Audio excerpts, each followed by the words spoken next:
Halo Sobat Dunia Seribu Besar, semoga Sobat selalu diberi kesehatan, panjang umur, dan rizki yang melimpah, amin. Sebelum masuk ke alur ceritanya, jangan lupa dukung channel ini ya dengan klik subscribe, like, komen, dan share, terima kasih. Mari kita lanjutkan perjalanan. Jihao. Perang telah berakhir, namun, hal-hal belum selesai. Menteri senior seperti Si Wenming sibuk siang dan malam, berurusan dengan segala macam akibat perang besar ini. Urusan besar atau kecil yang tak terhitung jumlahnya menunggu untuk mereka tangani. Belum lagi yang lain, hanya fakta bahwa Ying Yunpeng dan pasukan pemanah di bawah komandonya tiba-tiba mengubah sisi mereka dalam perang kembali ke medan perang, dan pemberontakan tiba-tiba pasukan dari beberapa klan lebih dari cukup untuk membuat Si Wenming muntah darah sibuk. Jihao masih bukan siapa-siapa, oleh karena itu tidak perlu khawatir tentang semua urusan besar itu. Oleh karena itu, hidupnya cukup santai dalam beberapa hari ini. Membawa toples tanah berisi anggur buah yang sangat lezat, Jihao berjalan ke depan gua yang dibuka Yuyu sebagai tempat tinggal sementaranya. Gua itu terletak di sebelah kolam yang dalam, dan ditutupi oleh pinus kuno di sisi kiri dan kanan. Gunung itu dihiasi lumut hijau yang tebal, dan beberapa tupai dengan senang hati melompat-lompat, dengan gesit menghindari kerucut pinus yang dilemparkan oleh beberapa monyet di lereng gunung. Berdiri di bawah pinus kuno adalah Po, yang sudah lama tidak dilihat Jihao. Melihat Jihao berjalan, Po langsung menyeringai dan mengangguk pada Jihao. Jihao benar-benar senang saat melihat Po. Dia kemudian melirik Yuyu, yang sedang duduk di bawah pinus kuno dengan kelopak mata tertunduk. Jihao meletakkan toples anggur tanah di tanah, berlutut dan bersujud kepada Yuyu. Dia memberi hormat dan menyapa dengan penuh hormat, Sifu. Yuyu mengangkat kelopak matanya, melirik toples tanah yang ditempatkan di samping Jihao, menghela nafas berat dan bertanya, apa itu? Anggur yang enak, jawab Jihao terus terang, aku tahu bahwa kamu, Sifu sayangku, suka minum anggur. Saya, sebagai murid Anda, tidak memiliki terlalu banyak untuk ditawarkan.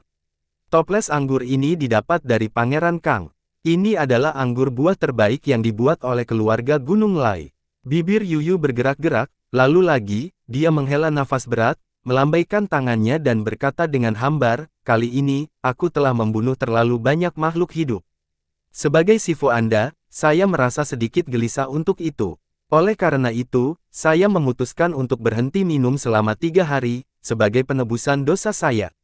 Berhenti sejenak, Yuyu melambaikan tangannya lagi dan setelah itu, toples tanah terbang ke lengan bajunya. Selanjutnya, dia menyeringai hangat lebar kepada Jihao, mengangguk dan berkata, karena kamu, muridku yang baik telah membawakanku ini dengan baik, aku akan menerimanya. Setelah 3 hari, ketika pantang saya selesai, saya akan mencicipinya dengan baik.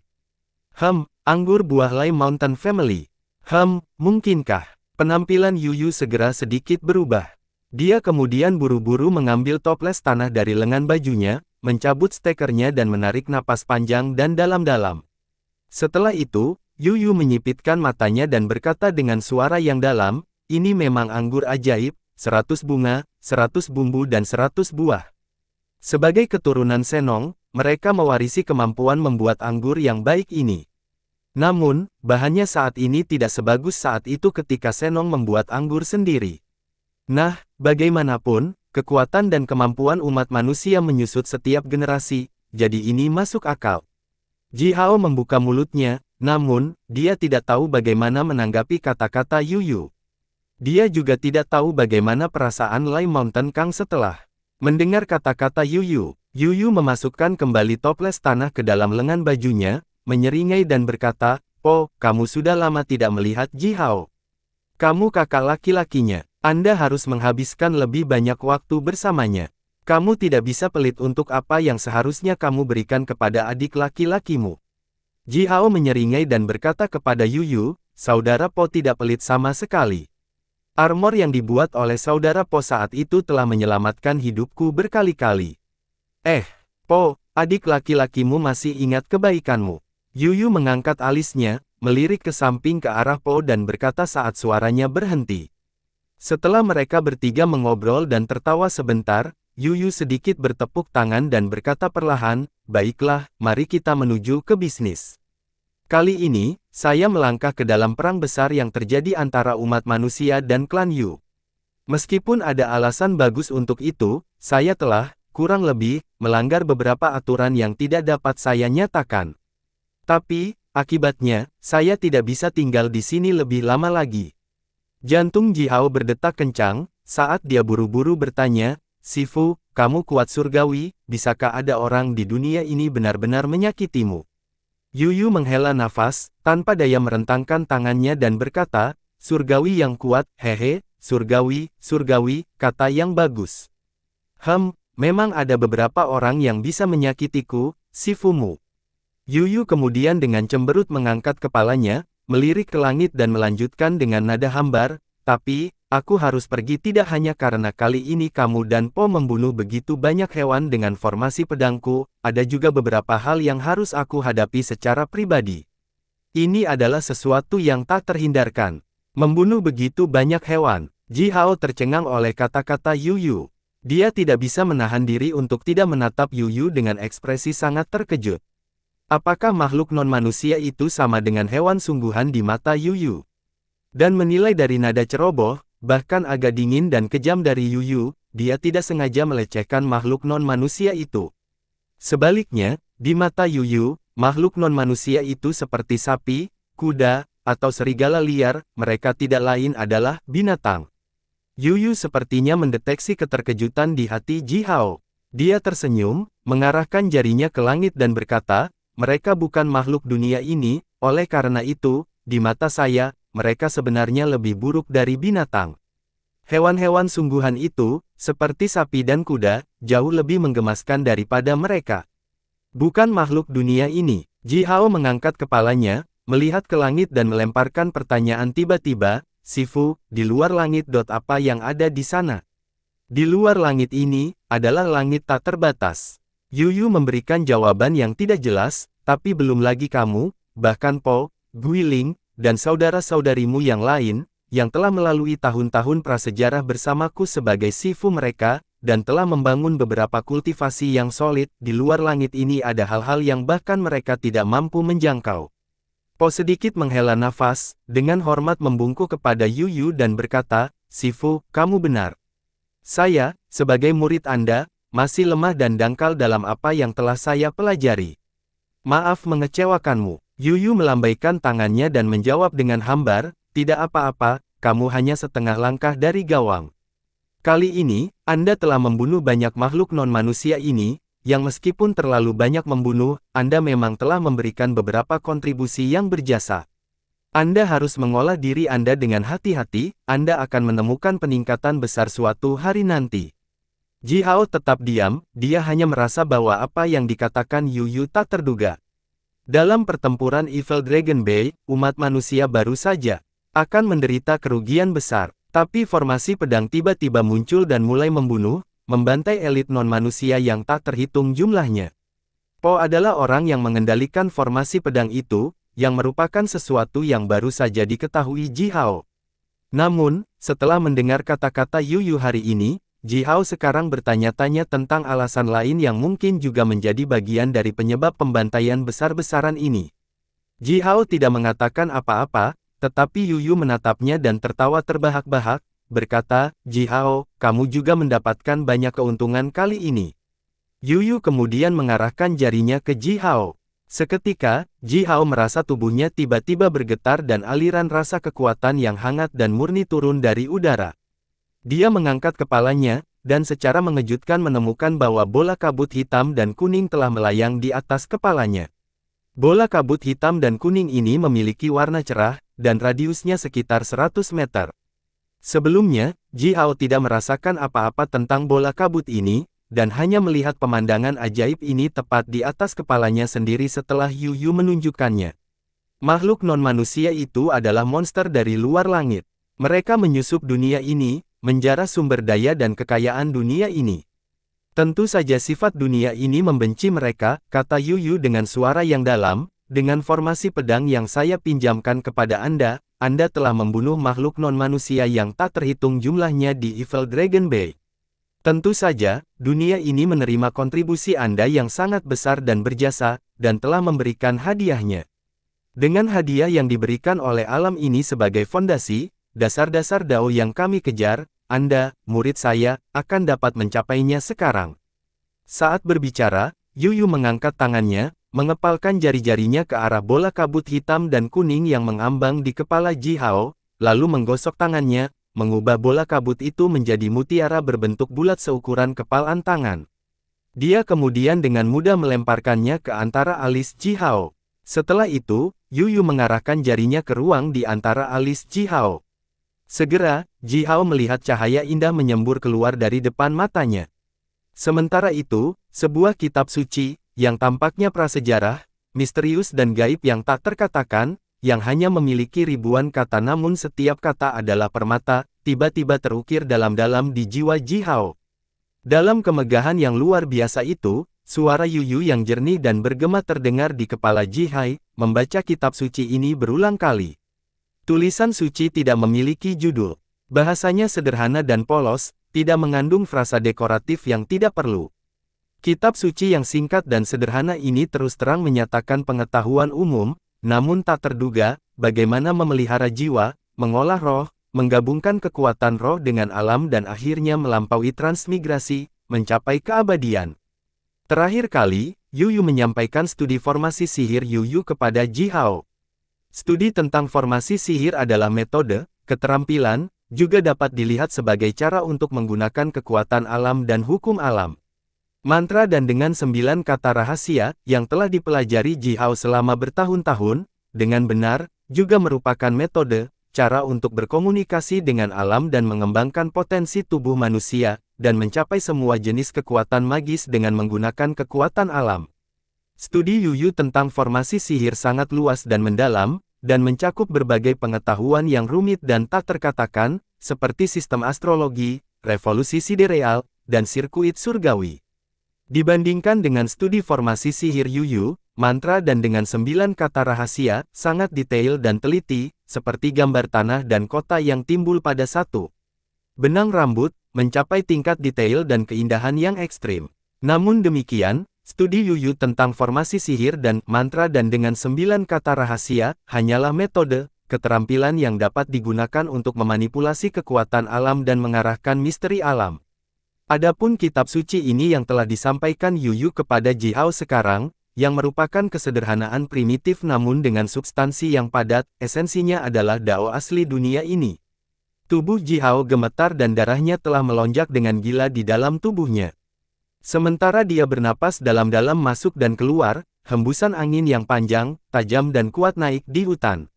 Hutan berayun, pasir dan tanah naik, melaju di udara, semua makhluk yang hidup di hutan seperti burung dan serigala, serangga dan serangga, telah meringkuk tubuh mereka, tidak berani bergerak.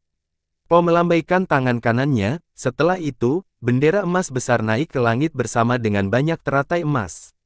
Teratai emas itu berputar di udara, menutupi seluruh bagian hutan ini. Seketika, semua fenomena abnormal menghilang.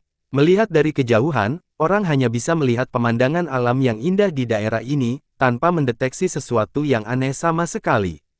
Diikuti dengan napas panjang, aliran kekuatan alam yang besar dan murni dihirup ke dalam tubuh Ji Hao, saat dan emas di ruang rohnya mulai berputar dengan cepat.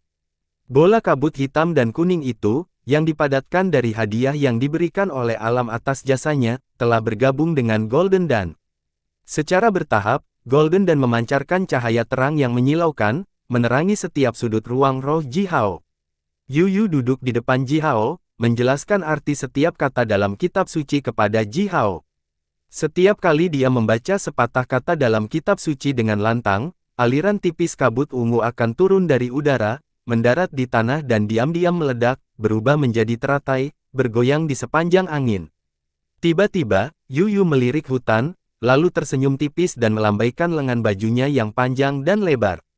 Tepat setelah itu, beberapa monyet yang tampak pintar, beberapa burung besar, beberapa burung dari kolam jernih, satu kepiting dan 2 udang, dibawa ke depan Yu Yu secara bersamaan. Kamu ditakdirkan untuk mendengar ini, jadi kamu harus mendengarkan dengan cermat.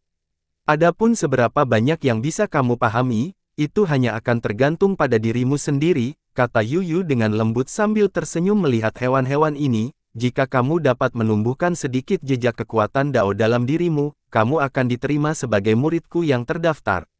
Ji Hao membuka matanya, menatap orang-orang beruntung yang baru saja diundang oleh Yu Yu ke kuliah sebentar, lalu tersenyum penuh arti. Anak-anak kecil ini benar-benar beruntung telah bertemu Yu Yu, pendeta Taois yang tercerahkan, yang bersedia memberikan pendidikan kepada semua makhluk hidup tanpa diskriminasi. Diam-diam, Ji Hao membuat kritik tak terucapkan untuk beberapa yang disebut makhluk kuat lainnya, yang sangat pilih-pilih dalam memilih murid. Jika hewan-hewan ini bertemu dengan yang kuat itu, mereka mungkin sudah ditendang ribuan mil jauhnya. Ji Hao memejamkan mata dan menenangkan pikirannya, diam-diam dan mendengarkan ceramah Yu Yu dengan konsentrasi maksimal. Kabut hitam dan kuning itu telah menyatu sepenuhnya dengan Golden Dan. Cahaya yang dipancarkan oleh Golden dan tumbuh sangat terang, bahkan tampak menyinari dunia luar melalui tubuh Ji Hao. Titik cahaya terang muncul dari antara alis Ji Hao. Titik cahaya berkilau terang seperti air yang berkilauan. Mandi di bawah cahaya yang indah ini, makhluk-makhluk yang diundang oleh Yu Yu, Tuan Crow, yang berdiri di atas kepala Ji Hao, dan sepasang ular api ajaib yang tergeletak di bahu Ji Hao, bersorak bersama. Dalam cakupan cahaya terang yang dilepaskan dari titik cahaya di antara alisnya, Ji Hao merasakan bahwa di mata makhluk-makhluk ini, termasuk Tuan Gagak dan kedua ular, cahaya kecerdasan telah ditambahkan.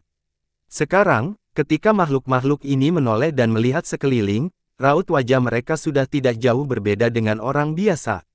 Murkrow sudah menjadi keturunan lebih dari 1000 tahun dari jenis burung ajaib, dengan kecerdasannya sendiri. Setelah disinai oleh cahaya terang yang dilepaskan dari antara alis Ji Hao, mata Tuan Gagak langsung mulai bersinar menyilaukan. Rasa kekuatan roh yang dilepaskan dari tubuh Murkrow meningkat seketika, sementara getaran mistis yang samar perlahan menyebar dari tubuhnya. Tarik napas, hembuskan napas. Nafas Ji Hao semakin lama sementara kekuatan melonjak ke dalam tubuhnya. Di bawah bimbingan belajar tatap muka yang sungguh-sungguh yang diberikan oleh Yu Yu, garis besar Dao digambarkan di dalam tubuh Ji Hao. Yin dan Yang terbagi, daya api dan kekuatan air yang terkandung di tubuhnya bergabung dengan kekuatan dan mencapai harmoni. Tubuh Ji Hao yang kuat dan kuat sebagai penyihir senior ini langsung berubah menjadi tungku besar yang melampaui segalanya. Kekuatan alam disuplai sebagai bahan bakar, sementara tubuhnya dan titik akupuntur magus berfungsi sebagai tungku peleburan, dan kekuatan roh, kekuatan jiwa dan kekuatan hidupnya ditambahkan sebagai bahan mentah. Setelah beberapa saat peleburan parah di dalam tubuh Ji Hao, dan emasnya tiba-tiba meledak. Napas intensif tertahan di dalam tubuh Ji Hao. Kepulan kabut hitam naik perlahan dari kepala Ji Hao.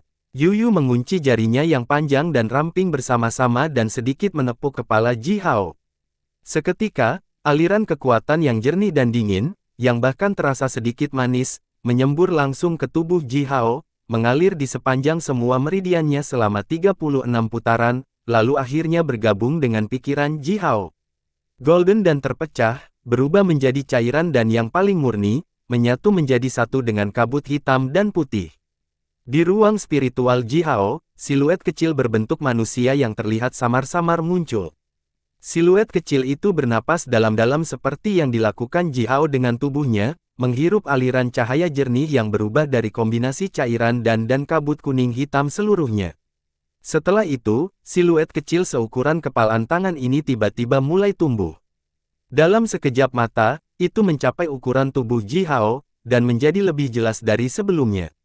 Dengan kabur, orang bisa mengetahui bahwa siluet ini terlihat persis sama dengan tubuh asli Ji Hao.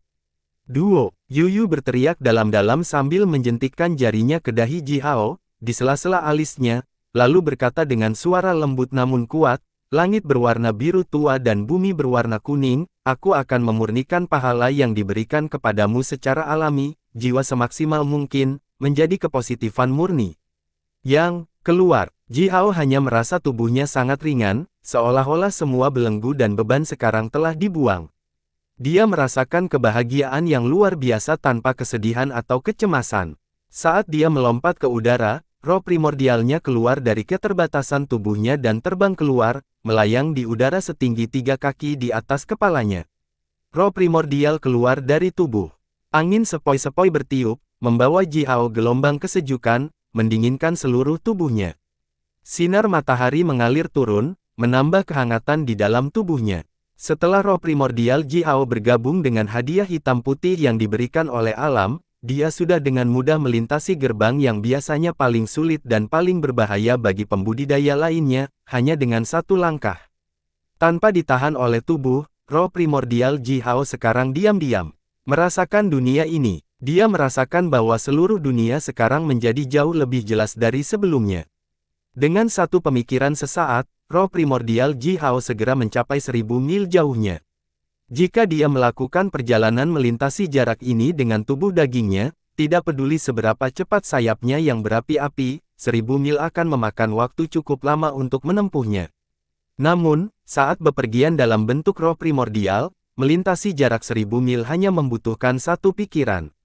Roh primordial Ji Hao melintas di luar angkasa. Dia melakukan perjalanan di sekitar seluruh area yang memiliki radius 1000 mil, setelah itu roh primordialnya dengan senang hati kembali ke tubuhnya, menetap di ruang spiritualnya, lengan memegang erat pita matahari imemorial. Harta prasejarah yang kuat ini sekarang telah menjadi harta rohnya, mereka sekarang berbagi takdir mereka. Dengan memikirkan roh primordialnya, darah Ji Hao mendidih di tubuhnya, melonjak seperti naga yang mengaum. Sementara itu, semua 8000 titik akupuntur magusnya terbuka secara bersamaan, membiarkan aliran kekuatan alam mengalir masuk. Tingkat penyerapan kekuatan alam tubuh Ji Hao tiba-tiba meningkat menjadi lebih dari 100 kali lebih cepat dari sebelumnya. Ji Hao hampir marah karena gembira. Dia membuka matanya, buru-buru berlutut dan memberi hormat kepada Yuyu. Terima kasih, Sifu sayangku. Terima kasih telah membuatku lebih baik. Ji Hao jelas menyadari bahwa ketika roh primordialnya dibangkitkan dan divisualisasikan, dimungkinkan untuk meninggalkan tubuh dan bepergian dengan bebas, dia sekarang telah secara resmi melangkah ke jalur kultivasi Dao Agung. Ini adalah tingkat kultivasinya yang sama sekali baru. Yuyu tertawa terbahak-bahak, tetapi tiba-tiba, tawanya yang keras dan jelas berhenti. Selamat, temanku, karena memiliki murid yang begitu berbakat. Seru suara yang sangat ringan, terdengar lemah dan lembut. Ji Hao berdiri, melihat dari mana suara ini berasal. Di bawah pinus tua yang berdiri lebih dari 10 zang dari Ji Hao adalah seorang pria parubaya, tampak seperti pendeta Taois. Pria ini telah memamerkan kakinya, rambut panjangnya menggantung longgar di punggungnya, dan bersandar pada pinus tua dan menjulang tinggi itu sambil melihat Ji Hao dan Yuyu. Pria ini tampak begitu lemah dan letak seolah-olah dia tidak pernah cukup makan. Pria ini pucat dan kurus, dan kemeja panjang yang terbuat dari kain kasar yang dikenakan olehnya sepertinya tergantung di tubuh tulangnya yang seperti kerangka. Kemeja itu berkibar setiap kali embusan angin bertiup. Tongkat bambu dipegang di tangan kirinya, dan cabang bambu tipis yang jarang berserakan di tongkatnya telah bergoyang sepanjang waktu, dengan sekitar 10 daun bambu menempel padanya. Tongkat bambu ini terlihat sama dengan pemiliknya, pucat dan layu hingga ekstrim, seperti ban kempes.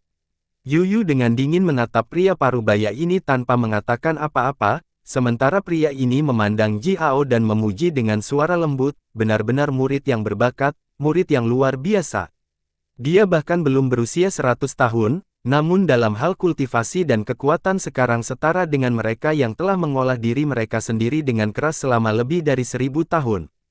Ji Hao mengangkat alisnya. Setelah kuliah dan semua pekerjaan yang dilakukan oleh Yuyu, apakah dia sekarang benar-benar setara dengan mereka yang telah mengolah diri mereka sendiri dengan keras selama lebih dari 1000 tahun? Jiwanya sekarang divisualisasikan dan dimungkinkan untuk meninggalkan tubuh dan bepergian dengan bebas. Selain itu, angin kekosongan atau sinar matahari yang terik tidak dapat membahayakan jiwanya. Ji Hao tahu bahwa ini harus menjadi tingkat yang cukup tinggi, tetapi yang tidak dia ketahui adalah untuk mencapai level ini mungkin menghabiskan beberapa orang lebih dari 1000 tahun kultivasi yang parah. Yuyu meletakkan telapak tangannya di atas lututnya sendiri, sedikit menepuk-nepuknya sambil berkata dengan nada dingin dan hambar, "Aku mengolah muridku sendiri, apa hubungannya ini denganmu?" Dia kemudian membalikkan telapak tangannya, dengan mudah mengambil toples anggur tanah yang dibawa oleh Ji Hao sebelumnya. Dia membuka steker dan menuangkan seteguk anggur ke mulutnya sendiri. Setelah menelan seteguk anggur yang besar itu, Yuyu dengan puas menyeka sudut bibirnya, menatap pria parubaya itu dengan dingin dan berbakat. Murid muda saya ini mampu, dia memperlakukan saya dengan sangat baik, dan sangat pintar dan berbakat. Jadi saya senang mengolahnya, membuatnya lebih baik dan lebih baik. Apa maksudmu dengan mengatakan semua omong kosong itu? Iri padaku, atau cemburu pada muridku yang manis? Ji Hao dan Po masing-masing melirik toples tanah yang dipegang di tangan Yuyu, lalu saling melirik dan menunjukkan putih mata mereka secara bersamaan. Sifu, bagaimana dengan berhenti minum selama 3 hari? Apakah puasmu sudah putus? Pikir Po dan Ji Hao. Pria parubaya itu sedikit mengguncang tongkat bambu yang dipegang di tangannya dan berkata dengan wajah sedih, aku tidak iri, aku juga tidak cemburu, aku sedih. Dengan kekuatan besar Anda, temanku, sangat masuk akal untuk menghabiskan beberapa upaya untuk mengolahkannya, tetapi murid-muridku yang malang itu. Saat pria itu memegang tongkat bambunya lagi, Ji Hao melihat siluet kabur yang tak terhitung jumlahnya dari tongkat bambu itu dengan cepat menekan wajahnya, lapisan dan lapisan, bersama dengan tekanan yang sangat besar. Tubuh Ji Hao bergetar, dan tiba-tiba dunia di matanya berubah menjadi kegelapan murni, tidak dapat melihat apapun lagi kecuali siluet bambu yang kabur di seluruh ruang. Putus asa, keputusasaan tak terbatas menghantam hati Ji Hao. Kecuali untuk ini, semua emosinya, kegembiraan, kemarahan, kesedihan, dan kebahagiaan, dan semua persepsinya terputus sepenuhnya. Di bawah keputusasaan yang luar biasa dan intens, roh primordial Ji Hao yang baru lahir langsung melemah, sepertinya dikalahkan dan dibubarkan oleh keputusasaan yang tak ada habisnya ini. Raungan marah meledak, diikuti olehnya, jeritan pedang melengking membangunkan semangat primordial Ji Hao. Selanjutnya, lautan siluet bambu kabur yang tampaknya tak terbatas di sekitarnya hancur dan bubar. Ji Hao buru-buru membuka matanya, dan hanya merasa seluruh tubuhnya sekarang lengket. Dia sudah basah kuyup oleh keringat. Yuyu memegang aliran cahaya pedang yang jernih sempurna, mengejar pria parubaya itu sambil dengan gila-gilaan meretasnya dengannya seperti harimau gila yang ganas. Penampilan pria parubaya itu serius. Dia bergerak dengan cara yang rumit dan dengan kecepatan yang berirama. Tubuhnya bergoyang dari kiri ke kanan dan menghindari serangan yang tampaknya acak yang diluncurkan dengan keras oleh Yuyu dengan cahaya pedang yang ganas itu, berulang kali. Gerakannya tampak lambat, namun mengandung misteri yang tak terkatakan. Satu mengejar sementara yang lain berlari, satu menghindar sementara yang lainnya meretas, keduanya dengan cepat bergerak di area radius Zhang ini. Ji Hao hanya melirik kedua orang ini, dan tiba-tiba, dia merasakan bintang-bintang besar yang tak terhitung jumlahnya dari zaman prasejarah meraung tepat ke arah wajahnya dan dalam kekacauan total. Jumlah energi yang tak dikenal yang tak terukur langsung memasukkan roh primordialnya, bahkan meledakkan roh primordialnya dan memeras aliran darah dari mulutnya. Setiap gerakan yang tampaknya lugas dan acak yang dilakukan oleh Yuyu dan pria parubaya itu mengandung energi universal yang misterius dan misterius. Dengan kekuatan Ji Hao saat ini, dia bahkan tidak bisa menahan sedikit pun sisa rasa energi universal misterius yang dilepaskan dari gerakan kecil yang dilakukan oleh mereka. Ji Hao buru-buru menoleh, tidak berani melihat gerakan apapun yang dilakukan oleh mereka. Mereka berdua mengejar dan berlari selama rentang waktu 3 hingga 5 napas. Tiba-tiba, Po, yang berdiri di samping, menggeram dalam dan pendek. Tubuhnya melintas di udara dan muncul di samping pria parubaya itu, setelah itu dia diam-diam dan cepat melancarkan pukulan keras dengan tangan kanannya, menyerang seperti palu perunggu raksasa. Menyaksikan Po melancarkan pukulan ini, Ji Hao tidak bisa menahan diri untuk tidak mengeluarkan matanya secara luas. Dari gerakan Po, Ji Hao samar-samar melihat jejak pembukaan langit.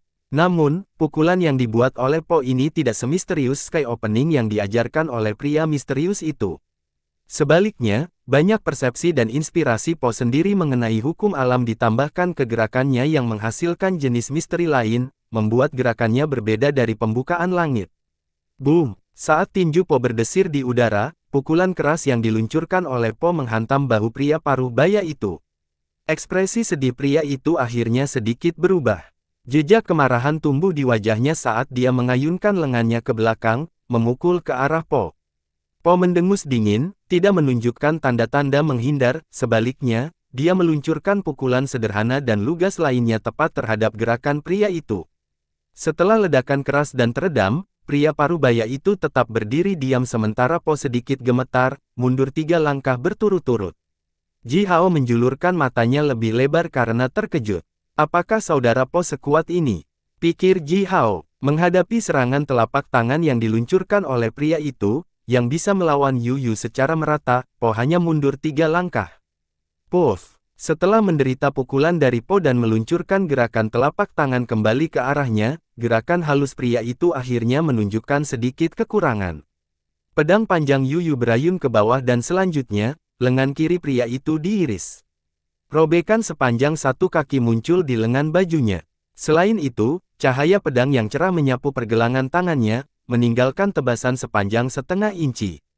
Setelah berhasil melukai pria itu, Yu Yu memasukkan pedang itu kembali ke dalam sarung dan melangkah mundur. Dia memegang kedua tangannya di lengan bajunya dan mencibir serangkaian dingin. Pria itu melihat luka di pergelangan tangannya dengan tatapan prihatin. Kulit dan daging di dekat lukanya memiliki kilau yang halus dan bercahaya, seperti glasir berwarna, dan aroma teratai eksotis telah menyebar keluar dari luka. Dia sedikit menghela nafas sementara luka di pergelangan tangannya sembuh dengan cepat, tanpa meninggalkan jejak sejak itu. Sudah lama tidak terluka, pria itu menggembungkan dadanya yang tampaknya lembut menatap Yu Yu dan berkata dengan mata menyipit. Aku bisa menyakitimu lebih buruk lagi, kata Yu Yu sambil menggertakkan giginya sendiri dan tertawa kecil, 10 jarinya menjentikkan dengan cepat di dalam lengan bajunya seolah-olah dia mengalami kram. Kamu tahu, aku punya kebiasaan lama, tanganku sangat gatal. Pria itu langsung terdiam. Setelah beberapa saat, dia melirik Po, mencibir dingin dan berkata, kalian berdua, seorang sifu dan seorang murid, kamu menyakitiku dengan menggabungkan kekuatanmu. Itu bukan apa-apa. Yu Yu menyeringai lebih besar, mengedipkan matanya dan menatap pria itu dengan kejam dan memprovokasi, bagus, aku dan muridku, Po, bersama-sama, dan kamu pergi mengumpulkan 8 atau 10 muridmu sendiri, mari kita bertarung dengan baik. Siapapun yang kalah dalam pertarungan harus merangkak kembali ke dojo mereka. Dengan keempat anggota tubuh di tanah, bagaimana menurutmu? Pria itu tetap diam beberapa saat. Dia melirik Po dengan tatapan rumit, lalu berkata dengan wajah panjang simbolisnya, tidak ada seorang pun di antara murid-muridku yang mampu mengalahkan pendeta Po, saya pikir kita tidak perlu repot-repot mencoba. Yu Yu menyeringai lebar, bahkan menunjukkan giginya yang putih dan bersinar sambil berkata, ayo, cobalah. Bagaimana Anda bisa begitu yakin? Mungkin, seseorang di antara murid-muridmu tiba-tiba mencapai peningkatan yang melonjak. Mungkin, untuk seseorang di antara mereka, bahkan saya tidak bisa menjadi saingan, bukan? Mengapa tidak? Coba saja. Wajah pria parubaya itu menjadi semakin banyak. Dia perlahan, dingin melirik Yu Yu, dan berkata dengan nada hambar, ayo pergi ke bisnis. Yu Yu menarik kembali senyumnya yang lebar dan juga menjawab dengan nada datar, bicaralah. Ji Hao dan Po berdiri di belakang Yu Yu, satu di kiri dan yang lainnya di kanan, diam-diam mendengarkan percakapan antara Yu Yu dan pria itu. Setelah pengalaman mengerikan itu, Ji Hao baru saja melewatinya, semangat primordialnya hampir hancur oleh siluet bambu yang luar biasa dan kabur itu, dia sekarang sangat berhati-hati dan berhati-hati. Roh primordialnya dijaga dengan waspada di ruang rohnya, sementara Immemorial Sunstreamer sedikit bergoyang, siap untuk melepaskan kekuatan penuhnya kapan saja. Lingkaran cahaya keemasan yang hangat menyebar dari pita matahari, mempertahankan roh primordial dari segala arah. Po melirik Ji Hao, yang mengenakan tatapan ekstra serius dan hati-hati dan diam-diam mengunci jari-jarinya ke dalam gerakan tertentu. Jimat giok kecil dan indah terbang keluar dari ujung jari Po, berubah menjadi seberkas cahaya yang jernih dan jatuh ke tubuh Ji Hao. Aliran kekuatan hangat terbang di seluruh tubuh Ji Hao. Seketika, Ji Hao menjadi tenang dari jantung berdebar dan gugup yang dia derita sebelumnya dan malah merasa benar-benar damai. Dia dengan penuh terima kasih mengangguk pada Po, dan Po menjawab dengan senyum hangat dan jujur. Setelah itu, Po menoleh ke pria parubaya itu, memelototinya dengan sepasang mata tajam belati. Pertama, temanku, kamu tahu bahwa ajaranku berbeda dari yang lain. Sekarang, Fan Hai bisa dilihat sebagai muridku, jadi temanku, tolong jangan mencoba menyakitinya di masa depan. Kalimat pertama yang diucapkan oleh pria itu sangat mengejutkan.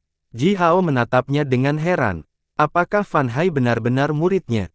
Dalam hal ini, sangat masuk akal bagi Guiling untuk muncul secara tak terduga, mengambil alih formasi pedang dan memotong zombie terbang yang dilepaskan dari antara alis Fan Hai tinggi di langit, pikir Ji Hao. Mungkinkah ini dihitung sebagai Yuyu memainkan trik kotor pada orang-orang itu atas inisiatifnya sendiri? Yuyu memandang pria itu, berpura-pura terkejut dan berkata, Pendeta Hua, apakah Anda mengatakan bahwa Fan Hai adalah murid Anda? Seberapa sedikit saya memikirkan hal ini. Anda telah menghasilkan banyak uang akhir-akhir ini, dan tampaknya Anda memang telah mencapai beberapa kenyamanan yang substansial. Apakah Anda benar-benar berani menerimanya, bahkan makhluk non-manusia itu? Wajah pria parubaya itu, yang disebut Pendeta Hua oleh Yuyu, berubah semakin tertekan. Bibirnya melengkung begitu banyak sehingga sudut mulutnya bahkan hampir mencapai dagunya. Dia kemudian menghela nafas dalam-dalam dan berkata, Dao Agung itu memberatkan, dan aku hanya bisa berjuang sekeras mungkin. Temanku, mengapa kamu harus mengejek tentangku? Pendeta Hua kemudian melirik Yuyu dengan rumit dan melanjutkan dengan dingin, aku harus berterima kasih, temanku, karena telah menunjukkan belas kasihan kepada Fan Hai. Yuyu melambaikan tangannya dan menjawab dengan, sembarangan, aku tidak tahu bahwa dia adalah muridmu. Orang yang mengendalikan formasi pedang adalah Guiling, muridku. Alasan mengapa dia menunjukkan belas kasihan hanya karena kami tidak ingin menarik orang-orang tua yang merepotkan, yang mungkin sulit dihadapi, dengan membunuh yang kecil dan lemah. Berhenti sejenak, Yuyu melanjutkan dengan nada serius, setidaknya, sebelum aku melangkah melintasi ambang pintu ini, kita tidak akan bangkit dari orang-orang tua itu, yang kita berdua kenal di tahun-tahun itu. Mirip dengan Yuyu, penampilan Pendeta Hua juga sedikit berubah. Dia tetap diam beberapa saat, lalu berkata dengan suara yang dalam, zombie terbang roh Fan Hai itu dibesarkan dengan sihir Nether Moon rahasianya yang dikombinasikan dengan sihir yang mengagumkan dari sekte kita. Kedua jenis sihir bergabung menjadi satu, yang sama menakjubkannya dengan kekuatan demiurgik alam itu sendiri. Zombie terbang itu adalah metode untuk membuktikan dao hebatku, tetapi itu dipotong oleh formasi pedangmu. Yuyu, kamu harus memberiku penjelasan yang masuk akal. Dentang, Yuyu mencabut pedang panjangnya. Cahaya pedang berwarna cian yang jernih menyilaukan langit sambil melepaskan rasa kekuatan yang ganas dan dingin. Dia menatap Pendeta Hua dan berkata dengan suara yang dalam, ini penjelasan yang Anda butuhkan. Pendeta Hua mengepalkan jari-jarinya dan mencengkeram tongkat bambu, terdiam sebentar, setelah itu dia tersenyum tipis dan berkata, jika kamu bersikeras untuk menjadi tidak masuk akal. Yuyu memotongnya dengan suara sedingin es, aku dilahirkan seperti ini. Saya orang yang tidak masuk akal. Jangan mengancam aku dengan keselamatan murid-muridku. Jika ada murid-muridku yang menderita keluhan seperti sakit kepala, demam atau kehilangan anggota badan, kamu akan melihat kepala bergulir di mana-mana. Pendeta Hua menjentikkan jarinya ke tongkat bambu dan meraung dalam. Yuyu juga menggeram dalam saat sepasang matanya bersinar dengan cahaya dingin, jika Fan Hai bukan seorang kaisar yang berkuasa, dia akan dipotong bersama dengan zombie itu juga. Pendeta Hua, Anda mengambil makhluk non-manusia sebagai murid Anda. Untuk ini, bahkan jika aku dan kedua saudara laki-lakiku pergi untuk menghancurkan dojomu bersama-sama, itu akan sepenuhnya masuk akal, kata Yuyu.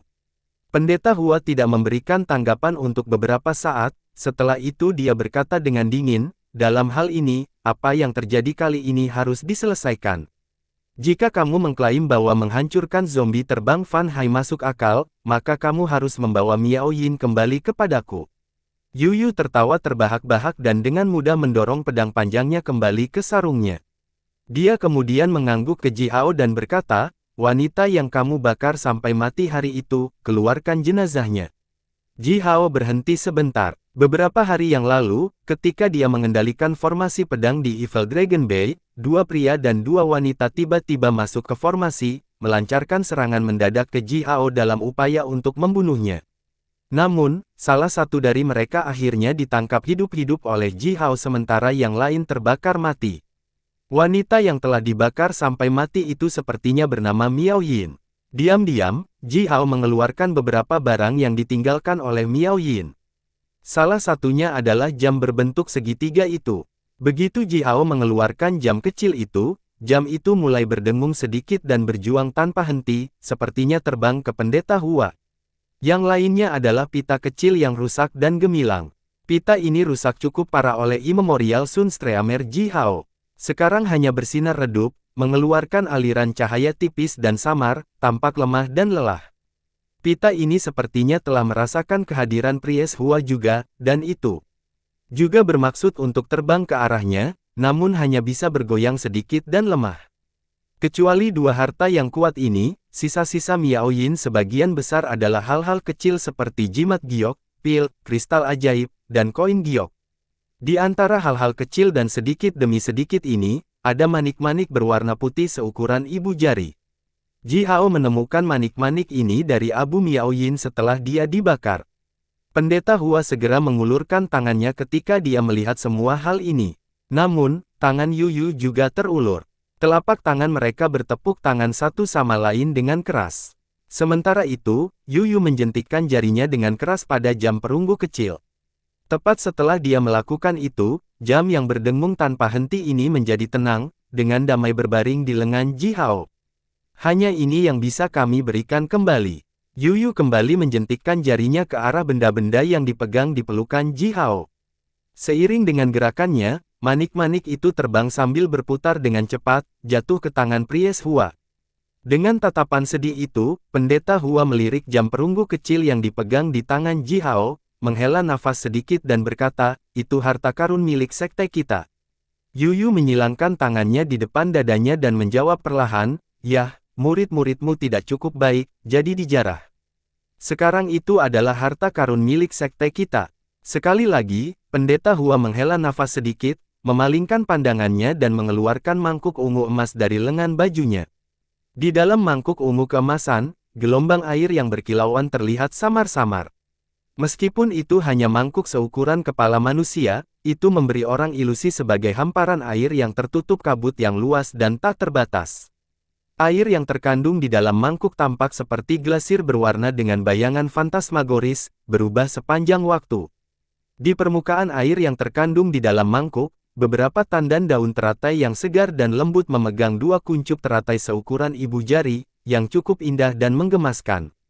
Pendeta Hua mendengus sambil melemparkan manik-manik putih yang ditinggalkan oleh Miao Yin ke dalam mangkuk. Gelombang melodi yang manis dan indah keluar dari mangkuk secara instan dan segera, cahaya berbunga memancar dari mangkuk. Dalam rentang waktu singkat 3 hingga 5 napas, siluet manusia keluar dari mangkuk. Tidak ada orang lain selain Miao Yin, yang telah dibakar menjadi abu oleh Ji Hao. Miao Yin, mengenakan move pernikahan, berlutut keras ke tanah, bersujud kepada pendeta Hua dengan tatapan pahit dan berkata, "Sifu yang terhormat, muridmu yang tidak berbakat, Miao Yin, bersujud padamu.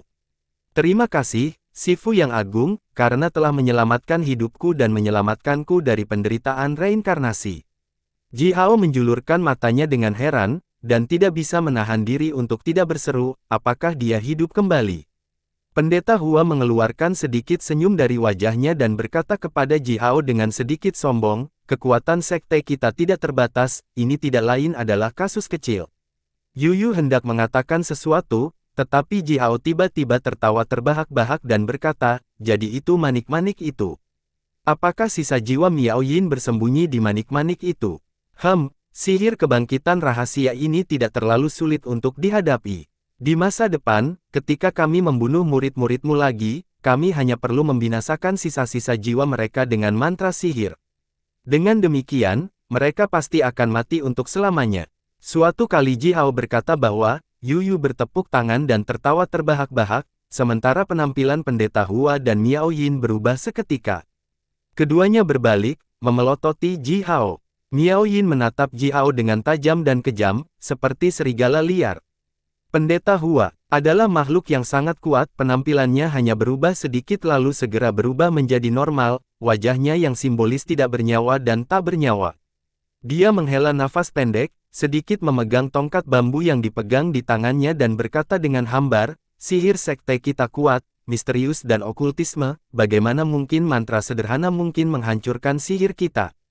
Kita bisa mencoba." Dengan Yuyu dan Po berdiri di sisinya, Ji Hao tidak merasakan banyak ketakutan dari pendeta Hua yang tampak mematikan ini.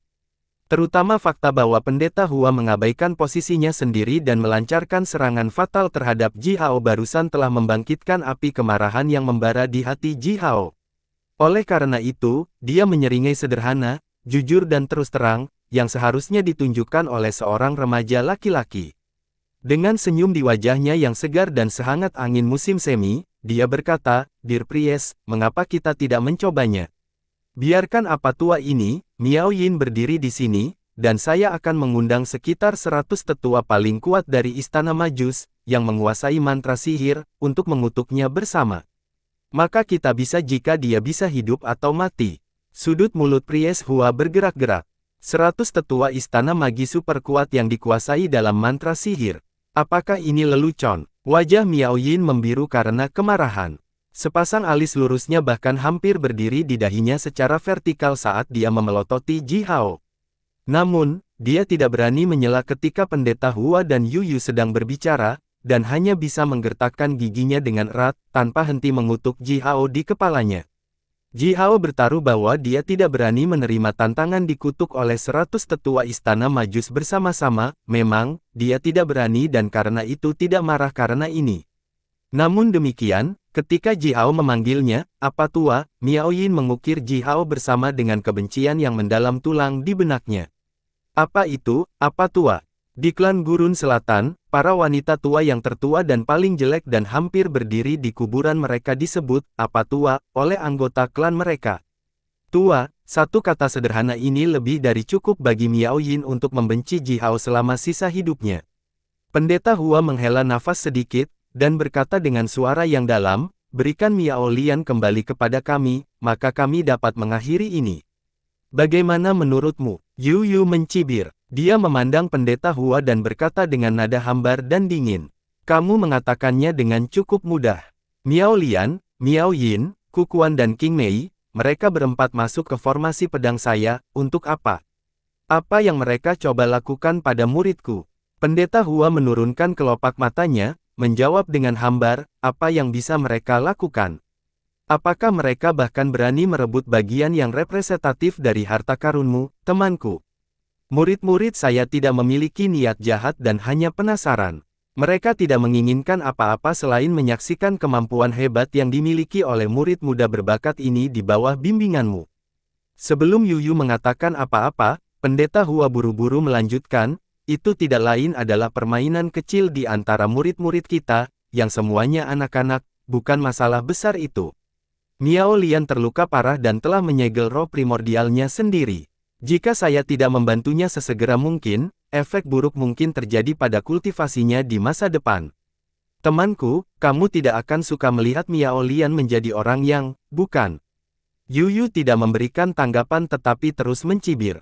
Belum lagi menyaksikan Miao Lian menjadi pria yang terbuang, bahkan melihatnya mati tidak akan membuat Yu Yu merasakan apa-apa. Yu Yu mengangkat kepalanya, melihat ke langit dan sedikit mengarahkan jarinya ke Ji Hao. Setelah menerima tanda yang diberikan oleh Yu Yu, Ji Hao maju selangkah dan menggeram dingin, "Jelas tidak mungkin bagi kami untuk mengembalikan Miao Lian kepadamu. Dia banyak berhubungan dengan pengkhianatan tentara negara 10 matahari yang terjadi ketika pertempuran dimulai. Kami bahkan telah mencurigainya karena berkolusi dengan non-manusia dan dengan sengaja mematahkan garis pertahanan umat manusia kita di Evil Dragon Bay." Ji Hao menarik napas dalam-dalam, menatap Priest Hua, yang matanya tampak dingin dan dalam seperti dua kolam dalam yang tak berdasar. Dia hanya merasakan aura dingin yang ganas menekan tepat ke arah wajahnya, langsung mengebor tulangnya. Pendeta Hua ini benar-benar makhluk yang sangat kuat, yang mampu membinasakan majus yang tak terhitung jumlahnya pada level yang sama dengan Ji Hao saat ini sekaligus, dan itu juga hanya dengan gerakan sederhana dan nyaman. Ji Hao memaksa dirinya untuk menghadapi aura dingin yang samar-samar terlihat yang dilepaskan oleh Pendeta Hua. Dia menegakkan leher dan pinggangnya, mempertahankan nada dingin dan hambar itu dan berkata, "Miao Lian adalah saksi penting. Kaisar Sun akan menggali semua informasi berguna darinya dan mengungkap semua kebenaran mengenai pertempuran Evil Dragon Bay. Oleh karena itu, dia tidak bisa dibebaskan." Pendeta Hua mengepalkan jari-jarinya dan mencengkeram tongkat bambu, tetap benar-benar diam. Ji Hao mulai pada Priest Hua dengan dingin dan melanjutkan dengan suara yang dalam, jika kita mengetahui bahwa Miao Lian adalah pelaku utama di balik semua ini, kita.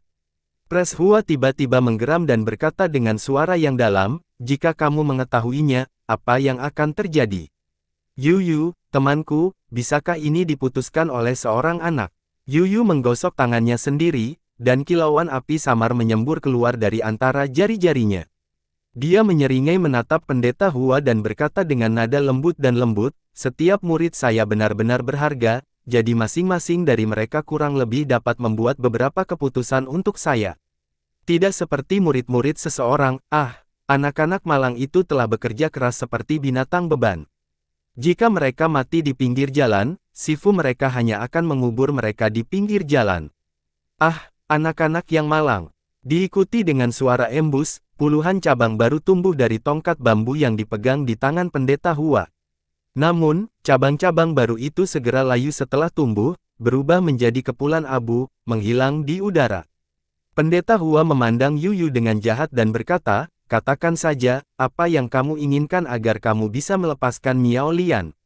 Yu tersenyum menatap Pries Hua sambil meraih jam perunggu kecil dan pita pecah dari tangan Ji Hao.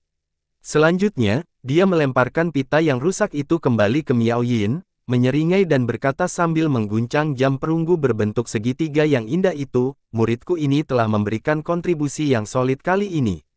Oleh karena itu, menurut aturan umat manusia, dia dapat diberikan wilayah yang akan menjadi miliknya dan hanya miliknya. Wajah pendeta Hua dan Miao Yin berkedut secara bersamaan. Adapun Yu, dia menyeringai lebih besar dan lebih hangat, yang membuatnya terlihat seperti pria baik yang sama sekali tidak berbahaya, dan melanjutkan, apakah kamu tidak mengerti, temanku? Muridku yang baik ini akan memiliki wilayahnya sendiri. Berdasarkan kebiasaan pembudidaya seperti kita, dia setidaknya harus memiliki formasi sihir pelindung alam skala besar.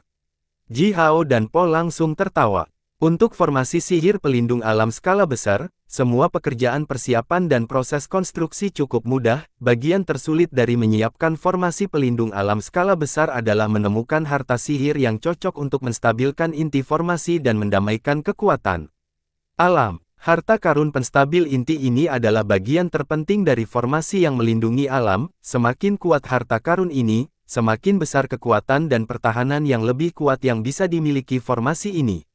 Sekarang, Yu telah mengeluarkan kata-kata itu, berniat untuk memeras pendeta Hua atas nama Ji Hao sendirian.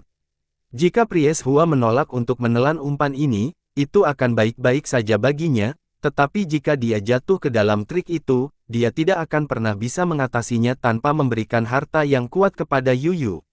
Bagaimanapun, Yu adalah makhluk misterius, kuat, dan legendaris. Bagaimana mungkin ada orang yang berani mempersembahkan potongan jelek kepada muridnya tepat di depannya? Wajah Pries Hua menjadi semakin gelap, semakin pahit seolah-olah dia baru saja menelan 3 kilogram pil paling pahit. Jika saya setuju, bisakah kita melupakan semua yang terjadi di antara kita di masa lalu? Adapun apa yang akan terjadi di masa depan, itu akan tergantung pada kemampuan murid-murid kita, bagaimana menurutmu? Dia melirik Ji Hao, lalu menoleh ke Yu dan berkata. Kata-katanya tampaknya mengandung beberapa makna tertentu. Lupakan semua yang terjadi di masa lalu. Bahkan termasuk kematian beberapa orang yang kubunuh di gurun selatan. Pikir Ji Hao. Ji Hao kemudian tersenyum tipis, menangkupkan tangannya dan membungkuk kepada Yu dan berkata, Sifu yang terhormat, ini semua terserah kamu. Yu tertawa keras dan bergema, lalu mengulurkan tangannya ke depan wajah pendeta Hua dan berkata, bagikan sepotong yang bagus, maka semua yang terjadi di masa lalu akan dihapuskan. Alis Pries Hua berkedut sebentar saat dia tetap diam. Setelah itu, dia mengulurkan tangannya ke lengan bajunya sendiri, perlahan-lahan mengeluarkan stamper persegi 6 inci, berbentuk seperti gunung dan seluruhnya terbungkus aliran kabut yang bercahaya dan melingkar. Stamper gunung dan sungai ini adalah harta pelindung yang sangat baik. Ini akan memungkinkan Anda untuk mengontrol bentang alam, dan dapat berfungsi dengan sangat baik dalam formasi sihir. Saat berbicara, pendeta Hua menepuk stamper ini dengan keras di tangan Yu, lalu berteriak dengan kasar, serahkan Miao Lian, dan kita bisa mengakhiri ini. Segera, Pries Hua membawa Miao Lian dan Miao Yin, berubah menjadi embusan angin dan pergi, meninggalkan Ji Hao memegang jam perunggu kecil itu, yang disebut jam yang mengguncang jiwa, dan stamper besar berwarna kuning bernama stamper gunung dan sungai di tangannya. Ji Hao tertawa sangat menyenangkan sehingga dia bahkan tidak bisa menutup mulutnya. Bersambung.